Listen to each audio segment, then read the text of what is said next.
Lorsque je vais à la rencontre des membres de l'Église, à l'occasion d'un culte ou autre rencontre, je partage régulièrement un événement que porte le conseil régional ou une église locale. Et très souvent, on me rétorque qu'on ne savait pas, on n'était pas au courant.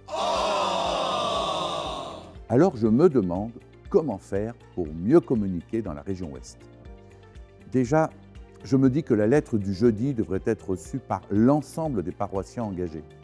Mais pour ce faire, il faudrait que ceux qui la reçoivent la partagent à d'autres personnes de leur paroisse en les invitant à s'abonner.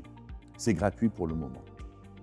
Mais les technologies avancent à grands pas et peut-être que dans 2 ou 3 ans, l'intelligence artificielle permettra que tous les membres d'Église soient automatiquement informés grâce à l'IA qui remplacera nos défaillances actuelles. La communication dépasse aujourd'hui tout ce que nous connaissons jusqu'à présent. Hier soir, le président de la République était interviewé par 2 journalistes. Nous étions à la veille du sommet sur l'IA, co-organisé par l'Inde et la France. 2 choses peut-être à retenir. Emmanuel Macron a annoncé dimanche soir des investissements records de 109 milliards d'euros.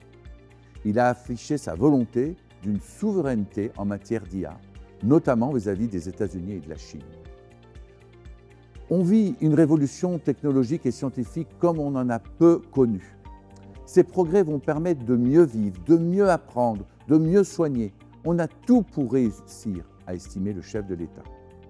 Mais cette intelligence artificielle présente aussi des risques en termes de désinformation, d'atteinte à la propriété intellectuelle, de chômage. Il faut penser l'IA comme un assistant.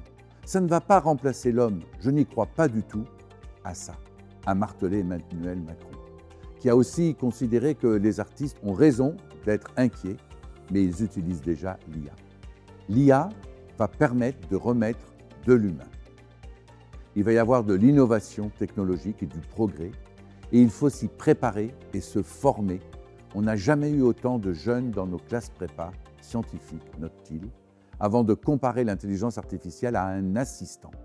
Ça va transformer nos métiers.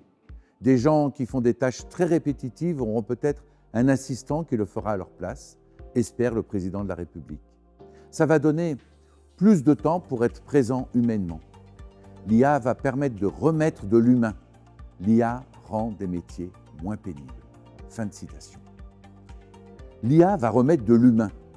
Dieu dit en Genèse 1 au verset 26, « Faisons les humains à notre image, à notre ressemblance ».